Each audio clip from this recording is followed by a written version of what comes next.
கோதுமை மாவு வச்சு நல்ல உப்பலான சாஃப்டான பூரி எப்படி செய்கிறதுன்னு பார்க்கலாம். ஒரு தடவை இந்த மெத்தடில் ட்ரை பண்ணி பாருங்கள், சூப்பராக வரும்.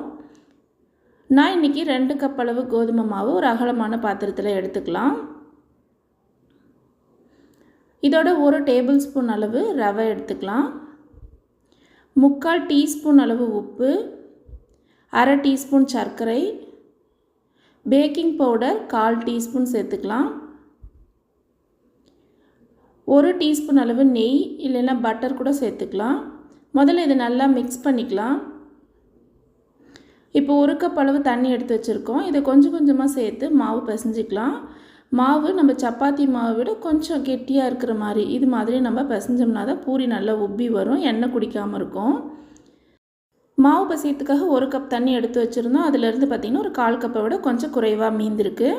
இப்போ இந்த மாவை ஒரு 2 நிமிஷத்துக்கு நல்லா அழுத்தம் கொடுத்து பிசைஞ்சிக்கலாம். அப்போ தான் உங்களுக்கு மாவு நல்லா சாஃப்டாக கிடைக்கும். இப்போ பார்த்திங்கன்னா நான் ஒரு 2 நிமிஷம் பிசைஞ்சிட்டேன். முன்னே இருந்ததை விட இப்போ பாருங்கள், நல்லா விரல் வச்சு அழுத்தும் போது ஈஸியாக போகும். மேல் மாவு காயாமல் இருக்கிறதுக்காக 1 டீஸ்பூன் ஆயில் சேர்த்துட்டு எல்லா பக்கமும் படுற மாதிரி இது போல் நல்லா பிசைஞ்சு விட்டுட்டு இப்போ இந்த மாவை நம்ம ஊற வச்சிடலாம். மினிமம் 1/2 மணி நேரமாவது ஊறணும். இப்போ இதை அப்படியே மூடி வச்சிடலாம்.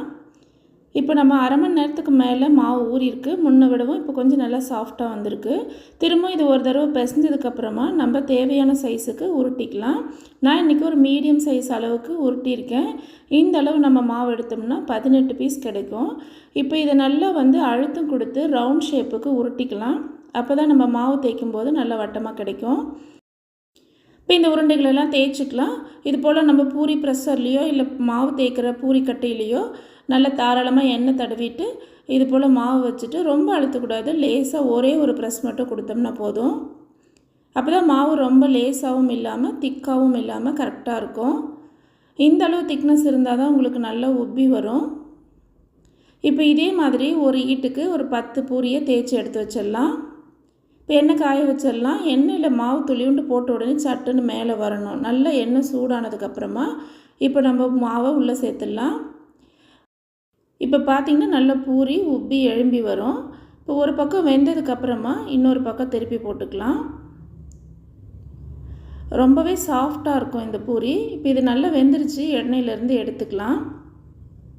சில சமயம் நம்ம உள்ளே போட்ட உடனே தானாக எழும்பி வராது. அப்போ லைட்டாக இது போல் ப்ரெஸ் பண்ணிங்கனாக்கா அது மேலே அழகாக எழும்பி வந்துடும்.